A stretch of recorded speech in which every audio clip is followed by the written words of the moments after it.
Hey, Chris, how are you? Doing great, Jen. Thank you. Thanks for having I'm excited. We're here. It's the big day. It's like the me. Yeah. grand reveal of your Yes. books, which is 8 steps to overcoming everyday adversity. So why don't we just start with you telling those who are watching just a little bit about who you are and what you do, and then we can go into the book. Sure. So again, Christopher Greco and Jen, thanks for having me.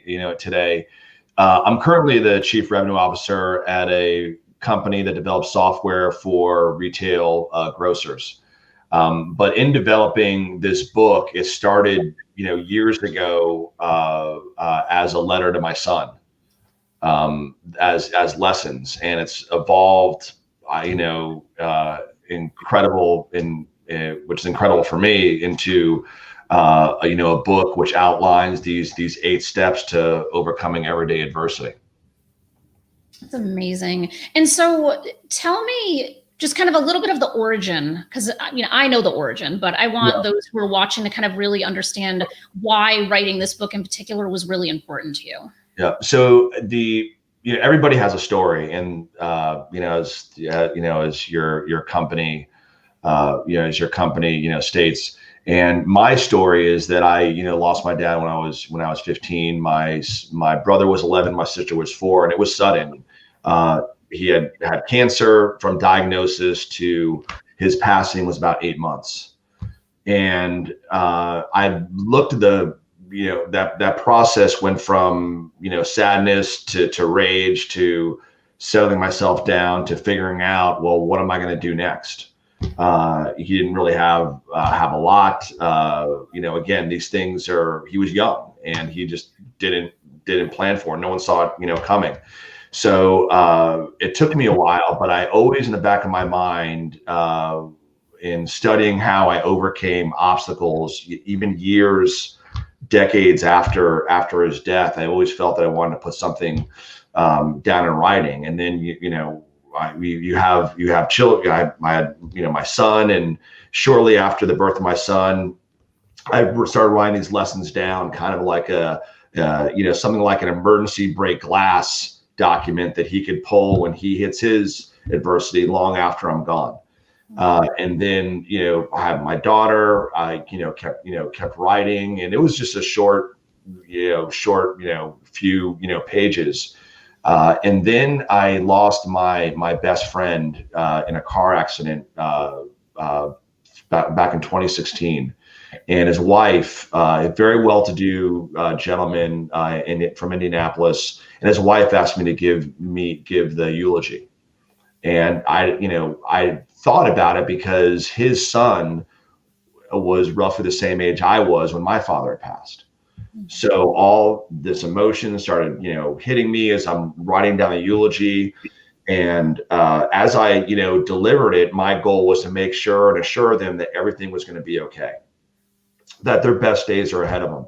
And so part of the eulogy is actually in the book. And shortly thereafter, I said, you know what, I got to put pen to paper and do what I've intended to do for the last, I don't know, 5-10 years, however long it was, and get this book launched. So I started waking up early before the family woke up, 5, sometimes 4 a.m., write for a couple hours 3 to 4 times a week, and get it to a point where I felt it was good to engage a publisher. And yeah, and I feel like we conquered this relatively quickly, in my opinion. And I suspected that we were going to when you and I first talked. And I was saying, if you can get through editing quickly, then we can move quick. And I feel like you really kind of hit the ground running really quickly. So I'm curious because, and I think one of the things that we kind of originally connected over was the fact that I also lost my dad when I was 15. And it's one of those really kind of just significant things that impacts the entirety of the rest of your life. And I feel like that is something that has to be overcome. You have to learn how to kind of navigate in a very different space, especially as a 15-year-old, which is just a kind of a pivotal time in general. But do you feel, generally speaking, that everyday adversities are somewhat not really recognized or talked about? Because I feel like, and PYP certainly publishes a number of books that are talking about really significant and tragic experiences.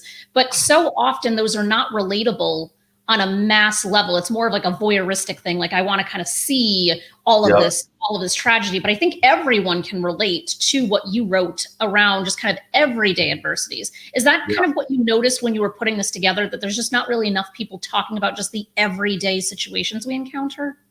I agree, but it usually stems from something more significant that may have happened. Whether it's people like you and I who lost our parents, our parent, at a young age, to a job loss, to financial insecurity, to overcoming an illness. There's lots of things that drive everyday adversity, but in my view, it stems from something bigger that has happened. But I think that it's the everyday stuff that people don't recognize, that are really small in the larger sense of not having to overcome something larger previous in their life. What I mean by that is, if you were to compare like you and I lost our parents, right? If we were to say, wow, we had it really tough. I mean, there are a lot, and there's a couple psychologists I spoke with who disagree with me on this. This comparative suffering, they call it, where we say, I lost a parent, but when talking to somebody else, somebody always has it tougher. Maybe they lost both parents. Maybe I was interviewed by somebody where his father was murdered 3 weeks before he was born. I mean, so I think that when it comes to these little, the reason why I said everyday adversity is little. I find that whether it's my own family, friends, people, employees, bosses, I've always scratched my head around the little things that stop people. Whether it's small things such as traffic or a car accident or being late for work or doing poorly on a presentation. You have to leave work to go because your kid is sick at school, and so you have to miss the day, and maybe you're on hourly wage and can't get paid, and it really devastates people. And I don't believe that it should. And I think that the steps in the book, it's not meant to be sequential. It's meant to, you can pick one, and apply it.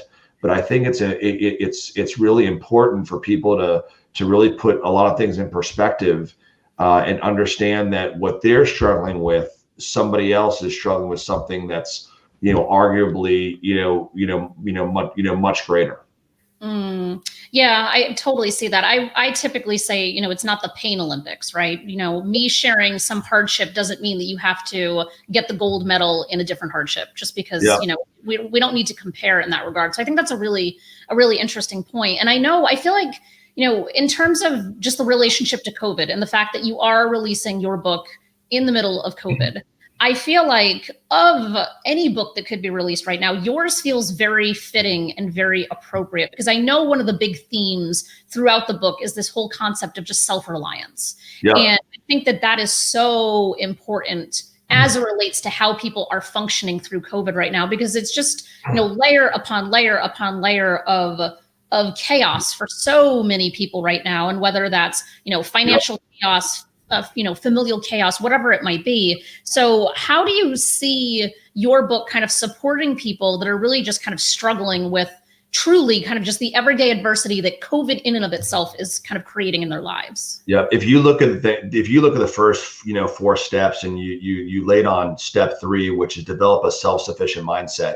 I think the big problem that we have in this world, and it points to some organizations that were recently formed, to individuals that we see on TV. They are blaming everything else that's around them for their circumstance except themselves. Mm-hmm.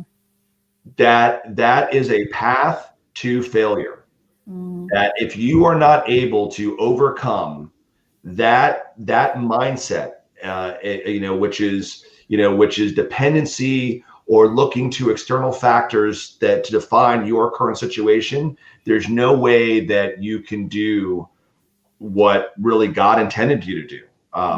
You know, I think that, you know, if you look at step one, which is, and they're all very actionable steps. You know, step one is affirm I'm not a victim. I always felt that was important because after my father died, I played victim. I look at everybody else who has parents. You know, why do I have to work on a Friday night washing dishes while my friends get to go on? I mean, literally, I'd be in the back washing, and they come in a restaurant on a date. And you know, the good thing, the important thing is that I had a good group of mentors. So I think that what's plaguing our society is not just victimhood and the lack of self-reliance, is that it's a doubling down by you know, institutions that are affirming that incorrect, wrong mindset. And that here lies the problem. I'm surprised to see some of the curriculums, Jen, where you have essentially unaccomplished teachers that are doubling down that you know, on victimhood and the lack of self-reliance, that you need to have a dependency, and that's just unfortunate. It's not how I was raised. You know, I don't think it was how you were raised, looking at how successful you are, being CEO of your own publishing company as young as you are. I mean, wow, that is like amazing, right? And we are essentially two different people. We grew up in two different areas of the country. We are both where we both had the same similar circumstance at the same age, and yet we are both your CEO. We're both chiefs of companies.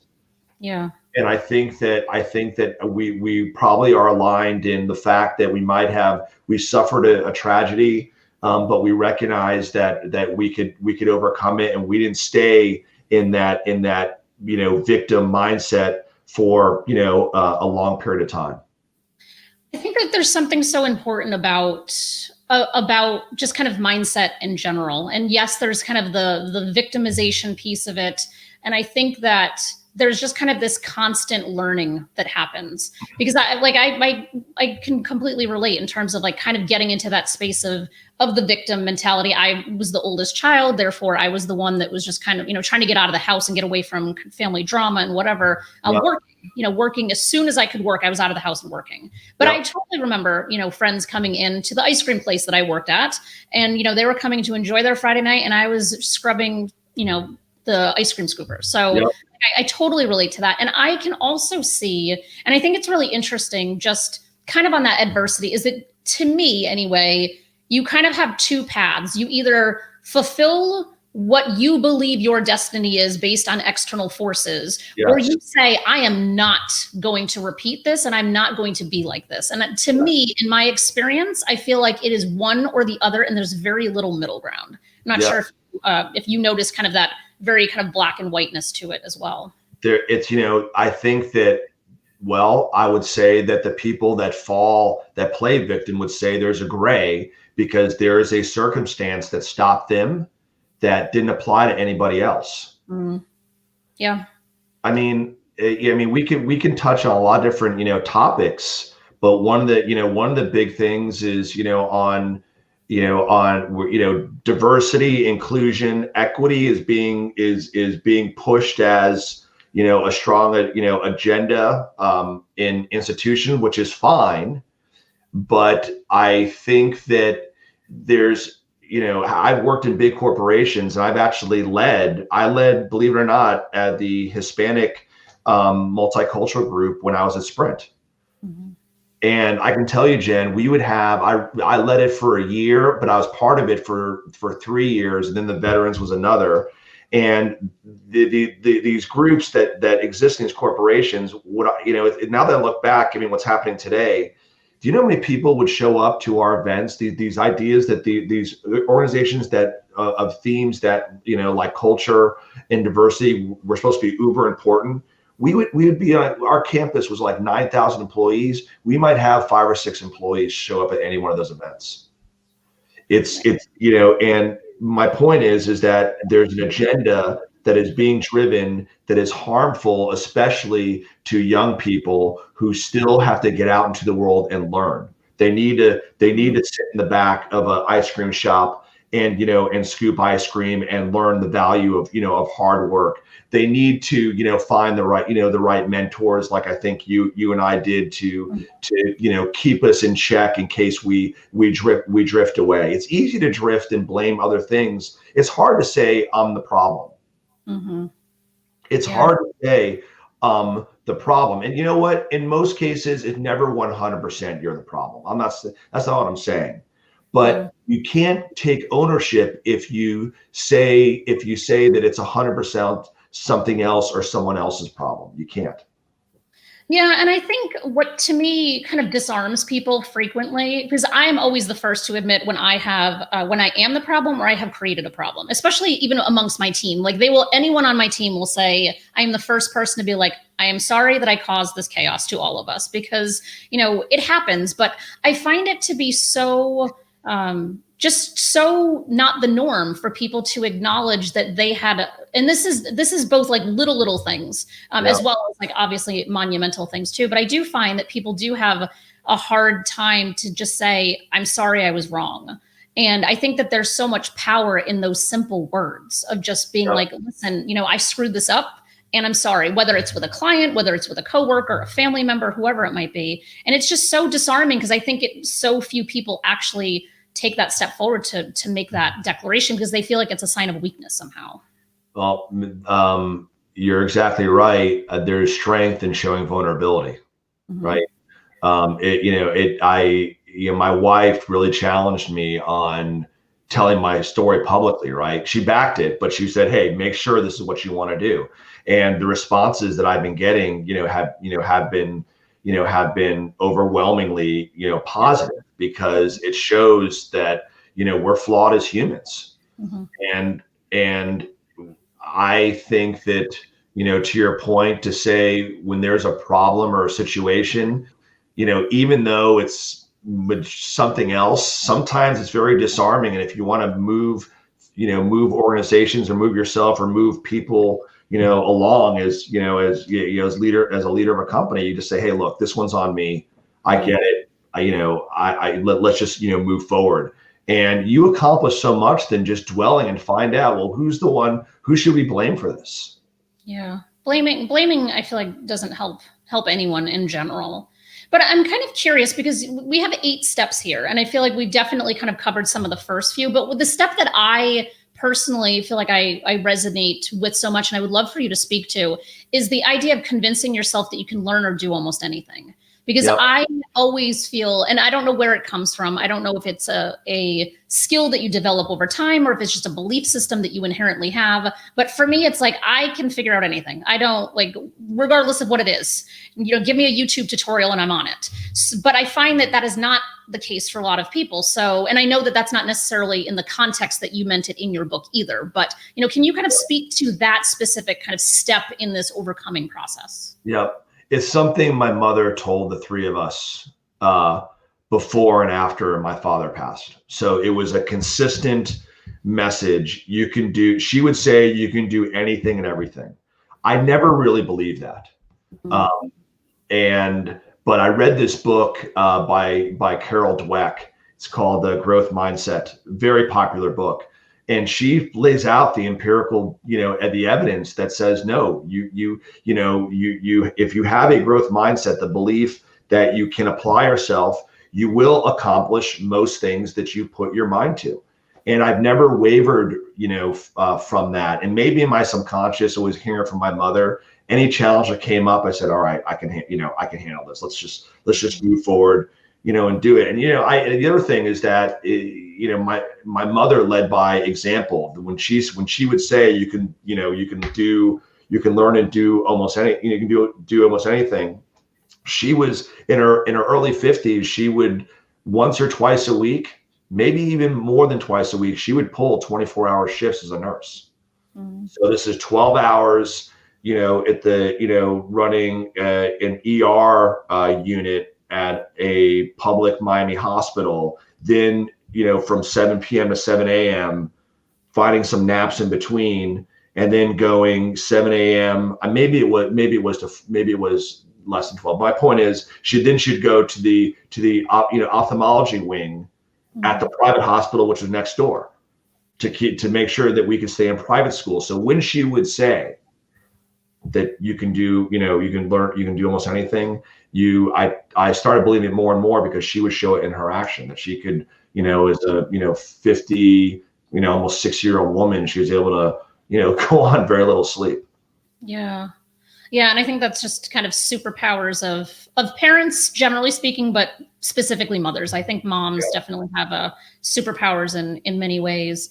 And yeah, and I think that for me, when thinking about just kind of tackling that hard thing or learning whatever that thing is, it really just comes down to baby steps. Like, you're not just going to decide today that you're going to run a marathon and then all of a sudden be able to run it next week. Like, that's just not how it works. Like, you have to train, you have to plan. And that's personally what I ran a marathon, and I was like the slowest kid ever, always, in every sport I ever did. Wow. And it's like, if you have a plan to follow, it's not complicated. You just have to stick to it. And I think the mindset piece kind of weaves in and out, is that if you have a plan and you have a support system, and you're there to kind of like help support other people in your process, you can truly, I think, genuinely do anything that you set out to do. So you never were a runner when you were younger? Oh, hell no. Mm-mm. And you did a full marathon. Mm-hmm. Good for you. Yeah, I've done like a dozen half marathons. Yeah. Yeah. So how long did it take you to train for the full?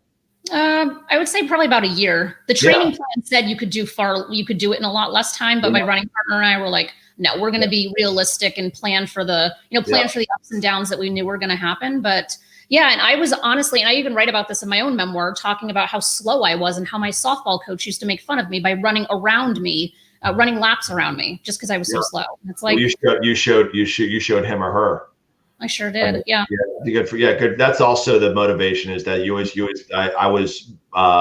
I experienced bullying when I was younger, and now that being successful, same for you, Jen, I'm sure that's kind of like a motivator as well. But going back to your marathon, I think that what you just said about taking a year's a long time for most people, and they won't even make the first step to doing something because they're like, what, you're telling me it's going to take me a year or 5 years, however long do this?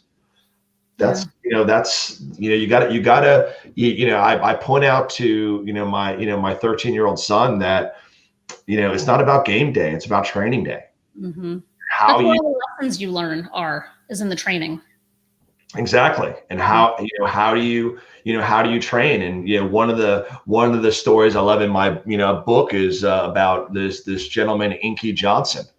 He was this is a gentleman who was going to the NFL, played for Tennessee, and he suffered a massive injury. It was I think it was a few months before the NFL draft, where his right arm was paralyzed. He became a public speaker, but when he would talk about how his training, he would wait for his mom to pick him up at 9-10 p.m. at night after practice, and she would make him, he would make her turn his, keep the lights on so he can run back and forth in the field to keep training. Mm-hmm. It takes a special type of person to really look at a goal and understand the steps that need to be taken to achieve it. And unfortunately we live in an overnight success mentality type of culture, which I think is damaging for especially for young people. I agree. And I think this is also kind of part of the reason why so many people want to write books and then don't actually get them completed. Because, as you know from having done it, is that you first had to set aside the time to get the writing done. But then there was all of the phases and steps of the publishing process, which is not an overnight process. And so to me, like I'm always using running analogies and training analogies related to just the publishing process, because it's the same concept. It's just a different variables.